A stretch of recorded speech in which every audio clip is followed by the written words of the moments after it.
എല്ലാവർക്കും സ്വാഗതം. ഈ റിവ്യൂ ഇഷ്ടപ്പെടുവാണെങ്കിൽ ഒന്ന് ലൈക്ക് ചെയ്തും സബ്സ്ക്രൈബ് ചെയ്തും സപ്പോർട്ട് ചെയ്യണേ. അപ്പോൾ നന്ദുവിന് ആക്സിഡൻ്റ് ഉണ്ടായിട്ടും നവ്യ അങ്ങോട്ട് വിളിക്കുകയോ പോവുകയോ ഒന്നും ചെയ്തില്ല. അതിനെപ്പറ്റി സംസാരിക്കുമ്പം നവ്യ പറയുന്നുണ്ട്, ഞാൻ പോകത്തുമില്ല, സംസാരിക്കാനും ഞാൻ ഉദ്ദേശിച്ചിട്ടില്ല, അവളെ കാണുകയും വേണ്ട. എൻ്റെ ഇഷ്ടത്തിനെതിരായിട്ട് എൻ്റെ സങ്കടം കാണാതെ അവൾ പെരുമാറിയതോടുകൂടി ഞാനും അവളും തമ്മിലുള്ള എല്ലാ ബന്ധവും ഞാൻ തീർത്തതാണ്. ഇനി അങ്ങനെ ഒരു അനീതി എനിക്കില്ല എന്നുള്ള രീതിയിലാണ് നവ്യ സംസാരിക്കുന്നത്. അന്നേരം അഭി പറയുന്നുണ്ട്, നീ സൂക്ഷിച്ചോണം, ഇപ്പോഴും നന്ദുവും അനിയും തമ്മിൽ ബന്ധമുണ്ട്. ഒരു കാരണവശാലും നന്ദു ഈ വീട്ടിലേക്ക് വരാൻ നീ അനുവദിക്കരുത് എന്ന് പറയുമ്പം നവ്യ പറയുന്നുണ്ട്, ഞാൻ ജീവിച്ചിരിക്കും, ഏതായാലും അത് നടക്കുകയില്ല എന്ന്. പിന്നെ അവർ ഓരോ കാര്യങ്ങൾ പറയുന്നു. എന്നിട്ട് അതിനിടയ്ക്ക് നവ്യ ചോദിക്കുന്നുണ്ട്, നിന്നോട് മാത്രം എന്താ അവരിങ്ങനെയൊക്കെ പെരുമാറുന്നത്, എനിക്ക് മനസ്സിലാകുന്നില്ല എന്നൊക്കെ പറയുന്നുണ്ട്. അതുപോലെ ജലജേനെ തല്ലിയതിന് ശേഷവും ദേവയാനി സംസാരിച്ചത് അഭി എന്തോ തെറ്റ് ചെയ്തു എന്നുള്ള രീതിയിലാണ്. അതെന്താണ് അവരങ്ങനെ സംസാരിക്കുന്നത് എന്നൊക്കെ ചോദിക്കുക. അന്നേരം അഭി പറയുന്നുണ്ട്, ഇതിങ്ങനെയാണ്, വലിയ വലിയ കോർപ്പറേറ്റ് കമ്പനികൾ അതിലെ ഏതെങ്കിലും ഒരു സ്റ്റാഫിനെ പുറത്ത് തള്ളണമെങ്കിൽ അവരായിട്ട് പറഞ്ഞു വിടുകയില്ല. അതിനു പകരം അവർക്ക് ആ കമ്പനി വിട്ട് പുറത്തേക്ക് പോകാൻ തോന്നുന്ന രീതിയിലുള്ള കാര്യങ്ങൾ ചെയ്തു വയ്ക്കും. അങ്ങനെയാണ് അവരെന്നെ കമ്പനിയിൽ നിന്ന് പുറത്താക്കിയത്. ഇപ്പോൾ അവർക്ക് എങ്ങനെയെങ്കിലും എന്നെ ഈ വീട്ടിൽ നിന്ന് പുറത്താക്കണം, അതിനു വേണ്ടിയാണ് ഇങ്ങനെയൊക്കെ പെരുമാറുന്നത്.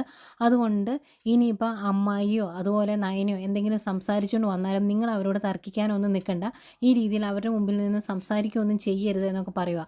അന്നേരം നവ്യ ചോദിക്കും, അങ്ങനെ സംസാരിച്ചാൽ എന്താ ഇപ്പോൾ കുഴപ്പം, നീ എന്തിനാ അവരെ പേടിക്കുന്നത്, ശരിക്കും പറ, നീ എന്തെങ്കിലും തെറ്റ് ചെയ്തു വെച്ചിട്ടുണ്ടോ എന്ന് ചോദിക്കുമ്പോൾ, ഇല്ല, ഞാൻ ഒരു തെറ്റും ചെയ്തിട്ടില്ല, അവരെന്നെ കൊടുക്കാൻ ശ്രമിക്കുന്നതാണ് എന്ന് പറയും. അന്നേരം ജലജ പറയുന്നുണ്ട്, എന്നോട് ഇനി സംസാരിക്കാൻ വന്നിട്ടുണ്ടെങ്കിൽ നല്ല രീതിയിൽ ഞാൻ തിരിച്ച് സംസാരിക്കും. ഒരുത്തൻ ഗൾഫിലോട്ട് പോയിട്ടുണ്ടല്ലോ, അവൻ്റെ യാതൊരു വിവരവും ഇല്ല, അതുപോലെ എന്തെങ്കിലും പറഞ്ഞു വന്നിട്ടുണ്ടെങ്കിൽ ഞാൻ പ്രതികരിക്കുക തന്നെ ചെയ്യുമെന്ന് ജലജ പറയുക. അന്നേരം അഭി മനസ്സിലോർക്കുന്നുണ്ട്, ഈ പോക്ക് പോയിട്ടുണ്ടെങ്കിൽ എൻ്റെ അവസാനം ഈ വീട്ടിൽ നിന്ന് എല്ലാവരോടും ചവിട്ടി പുറത്താക്കുന്നതായിരിക്കും, അതാണ് നടക്കാൻ പോകുന്നത് എന്നൊക്കെ ഇങ്ങനെ മനസ്സിലോർക്കുന്നുണ്ട്. പിന്നീട് ദേവയാനിയാണ് കാണിക്കുന്നത്. ദേവയാനി ആകെ വിഷമിച്ചിരിക്കുമ്പോഴാണ് അങ്ങോട്ട് അനി വരുന്നത്. അന്നേരം എന്താ വലിയ ഇങ്ങനെ ഇരിക്കുന്നത് എന്ന് ചോദിക്കും. അന്നേരം നീ കാര്യങ്ങളൊന്നും അറിഞ്ഞില്ലേ, നന്ദുവിന് ചെറിയൊരു ആക്സിഡൻ്റ് ഉണ്ടായി എന്ന് പറഞ്ഞ് ആ സംഭവങ്ങൾ പറയുവാണ്. അനി അപ്പോഴാട്ടോ അതൊക്കെ അറിയുന്നത്. അന്നേരം എന്നിട്ട് അവൾക്ക് എന്തെങ്കിലും പ്രശ്നമുണ്ടോ എന്ന് ചോദിക്കുമ്പം പ്രശ്നമൊന്നും ഉണ്ടാകാൻ സാധ്യതയില്ല, ചെറിയ എന്തെങ്കിലും കുഴപ്പമേ കാണുള്ളൂ, പക്ഷേ എന്നെ അതിലേറെ വേദനിപ്പിക്കുന്നത് വേറെ ചില കാര്യങ്ങളാണ്. ഇവിടെയുള്ള കുറച്ച് പേര് നന്ദുവിനോ അതുപോലെ ആദർശിനോ നയനയ്ക്കോ എന്തെങ്കിലും വരാൻ വേണ്ടി നോക്കിയിരിക്കുവാണ്, അവരത് ആഘോഷമാക്കാൻ. അതൊക്കെ ഓർക്കുമ്പോഴേ എനിക്ക് വിഷമം. ആദർശാണ് ഇവിടുന്ന് പോയിട്ട് വിളിച്ചിട്ടില്ല, ആകെ വിഷമത്തിലാണ് ഞാൻ.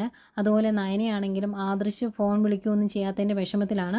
ആ വിഷമത്തിലിരിക്കുന്ന അവളോട് യാതൊരു ദാക്ഷിണ്യവും ഇല്ലാതെ നന്ദുവിൻ്റെ വിഷയം പോയി പറഞ്ഞു ജലജ. നയനയുടെ വയറ്റിൽ നിന്നും ആ കുഞ്ഞു എങ്ങനെയെങ്കിലും പോകണമെന്ന് മാത്രമേ അവർ ആഗ്രഹിക്കുന്നുള്ളൂ, എന്നിട്ട് വേണം അവർക്ക് പടക്കം പൊട്ടിച്ച് ആഘോഷിക്കാൻ, അതാണ് അവരുടെ രീതി എന്നൊക്കെ പറഞ്ഞ് ദേവേനി ഇങ്ങനെ സങ്കടം പറയുമ്പം അനി പറയുന്നുണ്ട്, അങ്ങനെ അവർ പറഞ്ഞിട്ടുണ്ടെങ്കിൽ അവരെ അതിനു മുമ്പ് ഇവിടുന്ന് ചവിട്ടി പുറത്താക്കി നമുക്ക് പടക്കം പൊട്ടിച്ച് ആഘോഷിക്കാം, മാറി നിൽക്കുക വല്യമ്മ എന്ന് പറഞ്ഞിട്ട് അങ്ങ് ദേഷ്യപ്പെട്ട് കയറി പോവാം കേട്ടോ അനി മുകളിലേക്ക്.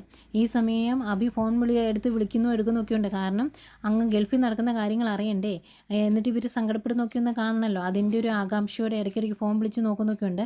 അങ്ങനെ നിൽക്കുമ്പോഴാണ് അനി അങ്ങോട്ട് കയറി വരുന്നത്. കയറി ചെല്ലുന്നത് കോളറിനെ പിടിച്ച് കുത്തി ഭിത്തിയിലോട്ട് ചേർത്ത് വെക്കും. എന്നിട്ട് ചോദിക്കുന്നുണ്ട്, നീ എന്താണ് വിചാരിച്ചത്, ഇവിടെ ആർക്കെങ്കിലും എന്തെങ്കിലും സംഭവിച്ചു കഴിയുമ്പം അത് നിനക്ക് ആഘോഷമാക്കാമെന്നോ, ഞങ്ങളിവിടെ ഉള്ളപ്പം അതൊക്കെ സാധിക്കുമെന്ന് നിനക്ക് തോന്നുന്നുണ്ടോ എന്നൊക്കെ ചോദിക്കുമ്പം, നീ എന്തിനാ എന്നെ തല്ലാൻ വരുന്നത്, അതിന് ഞാൻ എന്ത് ചെയ്തിട്ടാ എന്നൊക്കെ ചോദിക്കും. അന്നേരം അനി പറയുന്നുണ്ട്, നിൻ്റെ ഭാര്യയുടെയും അമ്മയുടെയും നാവ് നീ അടക്കി വെച്ചോണം, അല്ലെങ്കിൽ നിന്നെ ഞാൻ ഇവിടുന്ന് ചവിട്ടി പുറത്താക്കുക എന്നൊക്കെ പറഞ്ഞ് അങ്ങോട്ടും ഇങ്ങോട്ടും രണ്ടുപേരുടെ ബലം പ്രയോഗിച്ചുകൊണ്ടിരിക്കുമ്പോഴാണ് നവ്യ അങ്ങോട്ട് ഓടി വരുന്നത്. ഒരു നവ്യ അനിയെ പിടിച്ചു മാറ്റും. എന്നിട്ട് ചോദിക്കും, നീ എന്തിനാ ആ അഭിയെ തല്ലാൻ നോക്കുന്നത്, കുറച്ച് മുമ്പ് അമ്മായി ഇവൻ്റെ അമ്മയെ തല്ലി, ഇപ്പം നീ ഇവനെ വന്ന് തല്ലുന്നു, ഇതൊക്കെ എന്താ, നിങ്ങൾക്ക് എല്ലാവർക്കും കൂടി ഇട്ട് പന്ത് തട്ടാനുള്ളതാണ് ഇവരെ, അങ്ങനെ ചെയ്യേണ്ട കാര്യമില്ലല്ലോ, ഇതൊന്നും കണ്ടുകൊണ്ട് ഞാനിവിടെ ഇങ്ങനെ നോക്കി നിൽക്കുമെന്ന് കരുതണ്ട എന്നൊക്കെ പറയുന്നതേക്കും അനി പറയുന്നുണ്ട്, അതെ, ഇവൻ്റെ കയ്യിലിരിപ്പ് അങ്ങനെ ആയതുകൊണ്ടാണ് ഇവനെ തല്ലേണ്ടി വരുന്നത്, അതുകൊണ്ട് ഇവനോട് മര്യാദയ്ക്ക് ഇരുന്നോളം എന്ന് പറയും.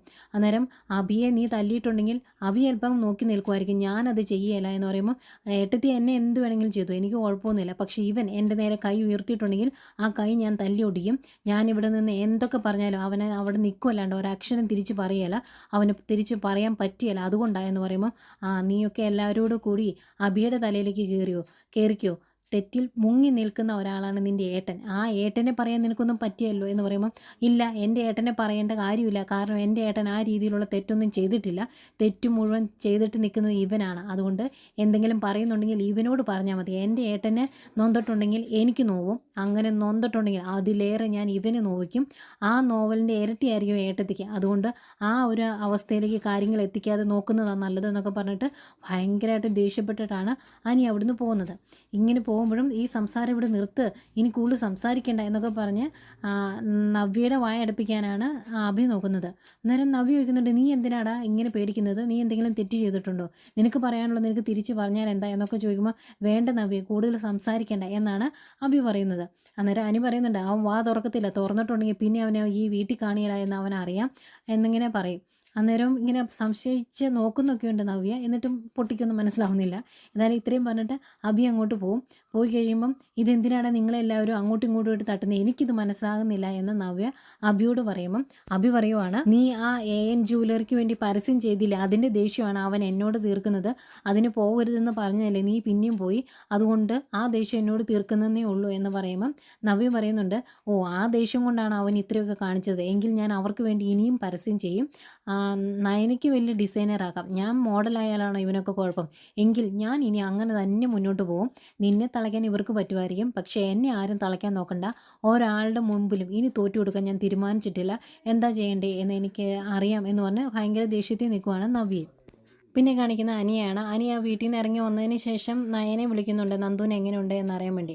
അപ്പം കാലിന് ചെറിയൊരു കുട തെറ്റിയതുപോലുള്ളൊരു അവസ്ഥയേ ഉള്ളൂ, വലിയ പ്രശ്നങ്ങളൊന്നുമില്ല എന്ന് പറയും. ഹോസ്പിറ്റലാണോ എന്ന് ചോദിക്കുമ്പോൾ അല്ല വീട്ടിലോട്ട് വന്നു എന്ന് പറയും. എന്നിട്ട് അതിൻ്റെ കൂടെ നയന പറയും, വലിയ പ്രശ്നങ്ങളൊന്നുമില്ല നന്ദുവിന്, അതുകൊണ്ട് അനി ഇങ്ങോട്ട് കാണാനായിട്ടൊന്നും വരണ്ട എന്ന്.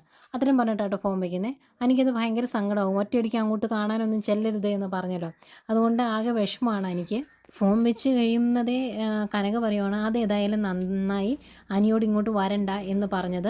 ഏതായാലും നന്ദൂട്ടൻ്റെ വിവാഹം കഴിയുന്നത് വരെ രണ്ടുപേരും അകന്ന് നിൽക്കുന്നത് തന്നെയാണ് നല്ലത്. കാണാനുള്ള സാഹചര്യമൊന്നും നമ്മളായിട്ട് ഒരുക്കി കൊടുക്കണ്ട എന്ന് പറയും. അന്നേരം നയന പറയുന്നുണ്ട്, ഞാൻ ഒറ്റയടിക്ക് അങ്ങനെ പറഞ്ഞത് എനിക്ക് വിഷമമായി കാണുമെന്ന്. അന്നേരം കനക പറയും, വിഷമമായാലും കുഴപ്പമൊന്നുമില്ല, ഏതായാലും ആ ബന്ധം മുന്നോട്ട് കൊണ്ടുപോകാൻ ഞാൻ സമ്മതിക്കത്തില്ല എന്ന് പറയും. അന്നേക്കും നവീൻ മോൻ വരും.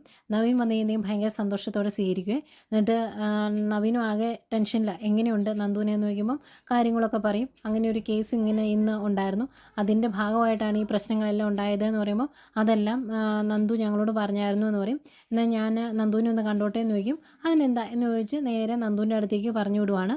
അവിടെ കൊണ്ട് ഇരുത്തിയിട്ട് ഞാൻ പോയി കുടിക്കാൻ എന്തെങ്കിലും എടുത്തുകൊണ്ട് വരാമെന്ന് പറഞ്ഞ് കനക പോരുവാ. പിന്നീട് നവീനും നന്ദുവും കൂടി ഇരുന്ന് സംസാരിക്കുവാണ്. അന്നേരം നവീൻ പറയുന്നുണ്ട്, ഞാൻ അന്നേരെ പറഞ്ഞില്ലേ നമ്മൾ ജയിലിലേക്ക് വിട്ടത് ചെറിയ പുള്ളികളൊന്നുമല്ല, അമ്മാർ വെറുതെ നോക്കിയിരിക്കുകയില്ല, സൂക്ഷിക്കണമെന്ന് പറഞ്ഞായിരുന്നല്ലോ. പിന്നെ ഇതുപോലുള്ള കാര്യങ്ങൾ ചെയ്യുമ്പോൾ നമ്മൾ പെട്ടുപോകുമല്ലോ എന്നൊക്കെ പറയും. പിന്നെ കൂടെയുള്ള ഡ്രൈവർക്ക് ഇത്തിരി കൂടുതലാണ്, ഹെഡ് ഇഞ്ചുറിയാണ്, ഓപ്പറേഷൻ തിയേറ്ററിലാണ് എന്നൊക്കെ പറയുന്നുണ്ട്.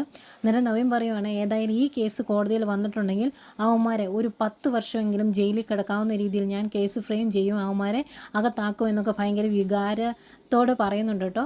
അതായത് ഭയങ്കര ഇഷ്ടമാണല്ലോ നന്ദുവിന് ഇങ്ങനെ ഒരു അവസ്ഥ വരുത്തിയത് അവരാണല്ലോ എന്ന് ഓർക്കുമ്പോൾ അങ്ങ് ദേഷ്യം വരുവാണ് നവീന്. പിന്നെ കുറച്ച് നേരം അവരവിടെ നിന്ന് സംസാരിച്ച് നിൽക്കുന്നു. അനി വന്നില്ലേ എന്ന് ചോദിക്കുമ്പം അവൻ അറിഞ്ഞു കാണുമായിരിക്കും, വരുമായിരിക്കും എന്നൊക്കെ പറയുന്നുണ്ട് നന്ദു. ഏതായാലും കുറച്ച് നേരം സംസാരിച്ചിട്ട് നവീനും അങ്ങോട്ട് പോവുകയാണ്. പിന്നെയും കാണിക്കുന്ന അനിയെ തന്നെയാണ്. എനിക്ക് ആകെ വിഷമം കേട്ടോ നന്ദുവിനെ ഒന്ന് കാണാത്തത് കൊണ്ട്. ഇനിയിപ്പോൾ എത്ര ദിവസം കഴിഞ്ഞാൽ പുറത്തേക്ക് വരുന്നതെന്ന് അറിയത്തില്ല, അത്രയും ദിവസം എങ്ങനെയാണ് കാണാതിരിക്കുന്നത്.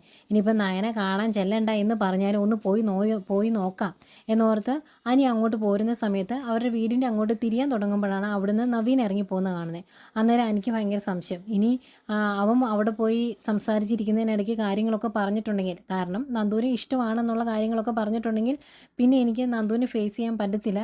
ഇനിയിപ്പോൾ അങ്ങോട്ട് പോയാൽ ശരിയാകിയല്ല, പിന്നെ പോകാം എന്നൊക്കെ മനസ്സിലോർക്കുന്നു. എന്നിട്ട് അനി തന്നെ ചിന്തിക്കുന്നുണ്ട്, അവൻ അങ്ങനെ ഒരു പ്രപ്പോസൽ വെച്ച് കഴിഞ്ഞാൽ ഉറപ്പായിട്ടും അവളുടെ അച്ഛനും അമ്മയും ഏട്ടത്തിയും ഒക്കെ അവൻ്റെ കൂടെ നിൽക്കും. ഇനിയിപ്പം ഞാൻ എന്താ ചെയ്യുന്നത് ഭഗവാനെ എന്നോർത്ത് ആകെ വിഷമിച്ച് ഇങ്ങനെ വണ്ടിയിലിരിക്കുന്ന അനിയെ കാണിക്കുന്നുണ്ട്. അത് കഴിഞ്ഞാൽ അനി അവിടുന്ന് തിരിച്ചു പോവുക. പിന്നെ നന്ദുവിൻ്റെ അടുത്ത് വന്നിരുന്ന് സംസാരിക്കുന്ന നയനെയാണ് കാണിക്കുന്നത്. അന്നേരം നന്ദു പറയുന്നുണ്ട്, ചേച്ചി ഇനി ഇവിടെ വെയിറ്റ് ചെയ്യേണ്ട, വീട്ടിലോട്ട് പൊക്കോ.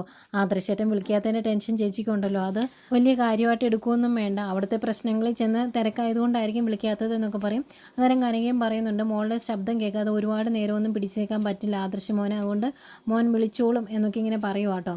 അന്നേരം അതിൻ്റെ കൂടെ കനക പറയുവാണ്, എന്നാലും ഞാൻ ഓർക്കുന്നത് നവ്യയുടെ കാര്യമാണ്. അവളൊന്ന് വിളിക്കുവോ വരുവോ ഒന്നും ചെയ്തില്ല, അവൾ എന്ത് സാധനമാണ് എന്ന് പറയുമ്പം നന്ദു പറയുന്നുണ്ട്, ഇനിയിപ്പം ഞാൻ മരിച്ചു പോയാലും ചേച്ചിക്ക് വലിയ പ്രശ്നമൊന്നും കാണിയല്ല. അതങ്ങനെയല്ല എന്ന് തോന്നണമെങ്കിൽ, ചേച്ചിക്ക് എന്നോട് ഇനി ഒരു ഇഷ്ടം തോന്നണമെങ്കിൽ സത്യങ്ങളൊക്കെ ചേച്ചി അറിയണം എന്ന് പറയുമ്പോഴേക്കും ആകെ വിഷമിച്ച് നോക്കിയിരിക്കുന്ന നമ്മുടെ നയനെ കാണിക്കുന്നുണ്ട്. ഇതൊക്കെയായിരുന്നു ഇന്നത്തെ എപ്പിസോഡ്.